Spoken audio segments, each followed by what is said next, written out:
Hello everyone, welcome to the Cinema Analysis channel. I am Juzo. This channel will explore the hidden truth of films that are not usually revealed. Today I'd like to talk about Alfred Hitchcock's Vertigo. This film has often been labeled a misogynistic work, but is it really so? What was Hitchcock truly trying to portray? Why did he alter the original story? These are the kinds of questions I'd like to explore. If you haven't seen the film yet, I suggest you watch it first.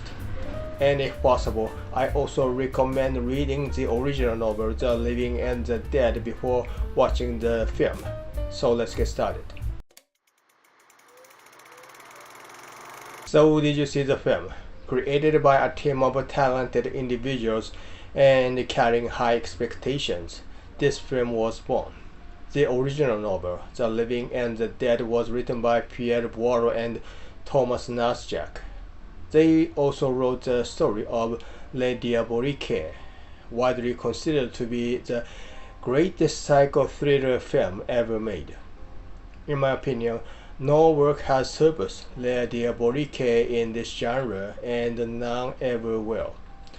What makes Le Diabolique so remarkable is how it seamlessly integrates all the essential elements of mystery, suspense, and surprise.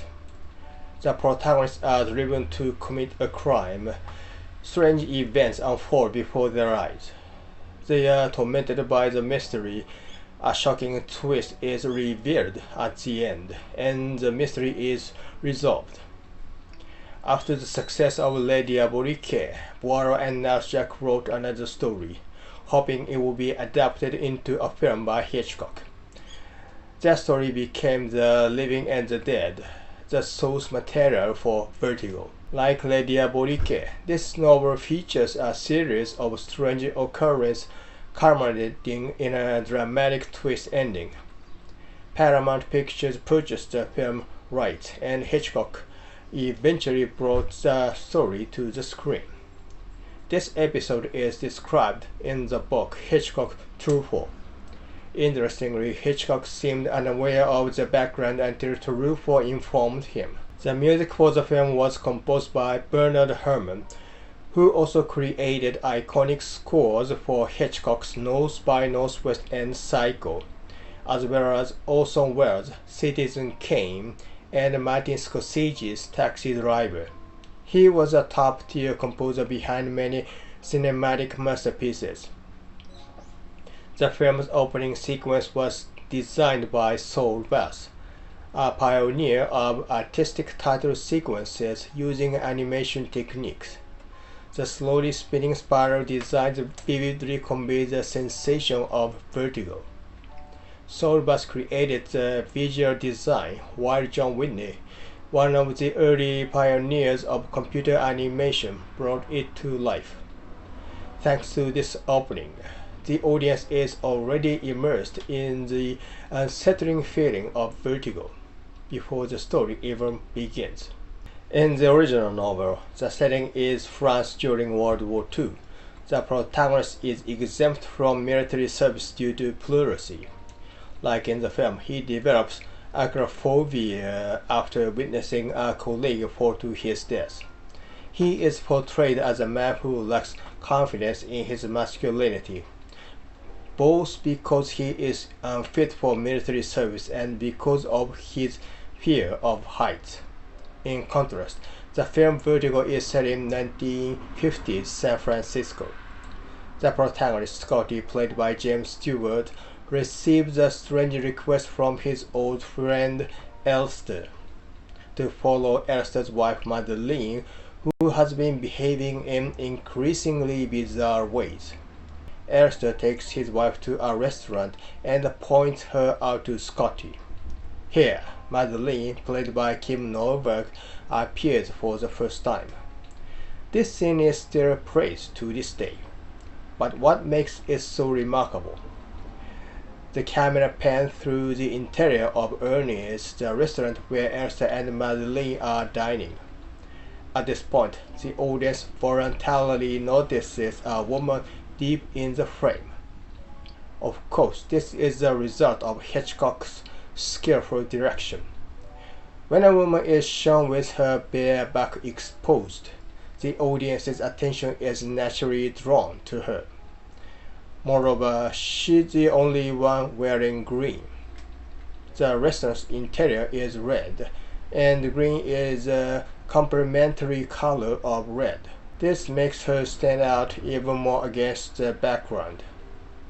After capturing the audience's attention, the camera slowly moves towards her. Madeline and Esther rise and walk towards the exit. At the time, everyone was captivated by Kim Novak's beauty. Scotty sits at the bar near the exit. Madeline poses behind him, waiting for her husband to catch up. At the moment, the background behind her subtly glows. This visual effect likely represents either her allure or Scotty's emotional reaction. It makes the audience believe that Scotty falling for her is inevitable. Green holds a special meaning in Hitchcock's films.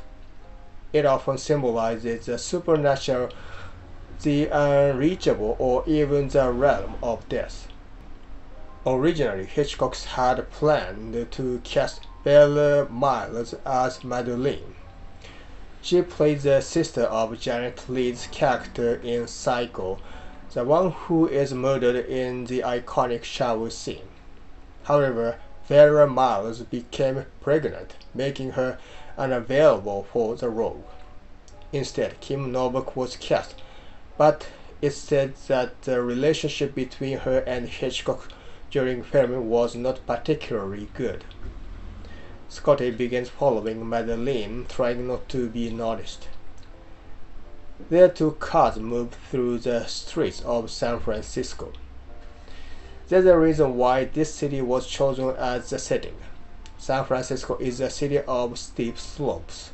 In action films like Bullet or The Rock, the city is used for dramatic high-speed car chases. But in Vertigo, the protagonist suffers from acrophobia. Even small changes in elevation disturb him. Yet he must navigate the city's hills, creating suspense for the viewer. Scotty continues observing Madeline as she behaves more and more strangely. She buys a bouquet of flowers, visits a grave, and later goes to a museum. There, she stares at a portrait of a woman who looks exactly like her.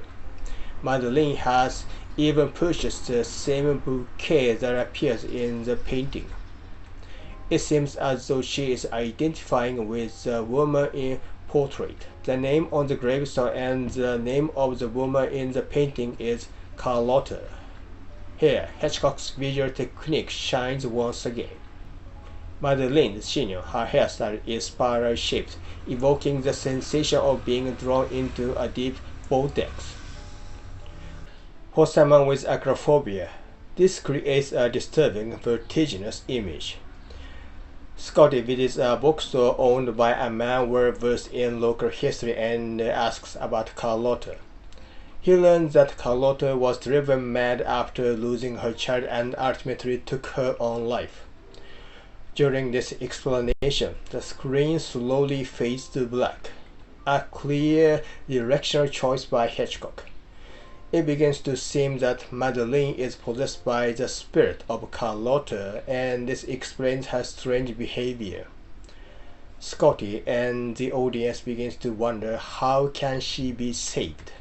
This appears to be the story's central question. But if you've already seen the film, you know the truth.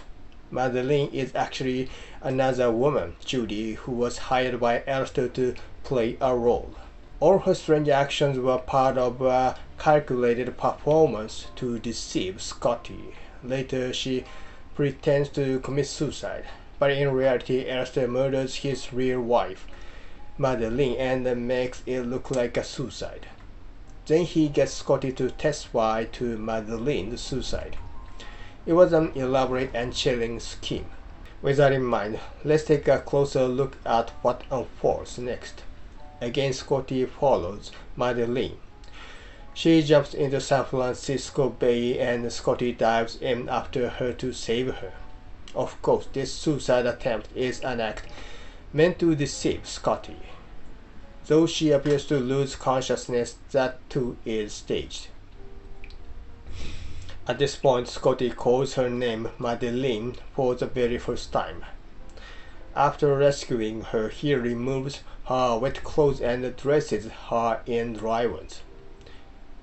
Later, she regains consciousness and introduces herself.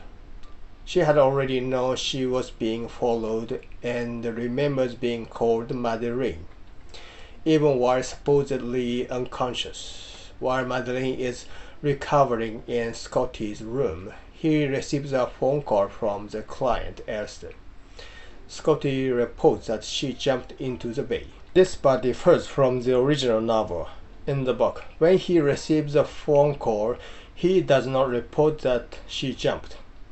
By that point, he has already fallen in love with her. He instead suggests, "You shouldn't tell your husband about this. Let's keep it just between us." In the novel, it's made clear that the protagonist's feelings for her have clouded his judgment. Even his energy to consider was lost. Patty might be bombed and I'll be conscripted if the war drags on. Anyway, the future is terribly uncertain. These thoughts reflect his mental state, which is increasingly desperate. In the novel, the client's wife falls into a river, not the sea.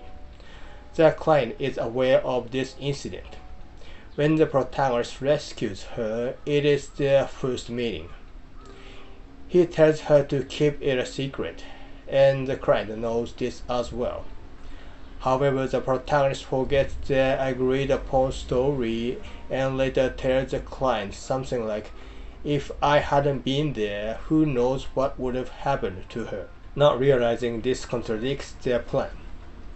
Although the client recognizes this mistake, he has no choice but to go along with it to keep the scheme intact. Returning to the film, after Scotty and Madeline become acquainted, they begin meeting secretly without her husband's knowledge and eventually kiss.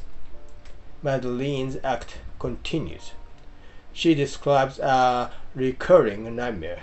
Key images from her dream include a church, a grey wooden house, a library stable, and a whitewashed stone house with a lovely pepper tree. Scotty concludes that these are fragments of a place she had been before. He believes taking her there might help her recover her memory. But this is all part of the deception planned by Elsa and Judy.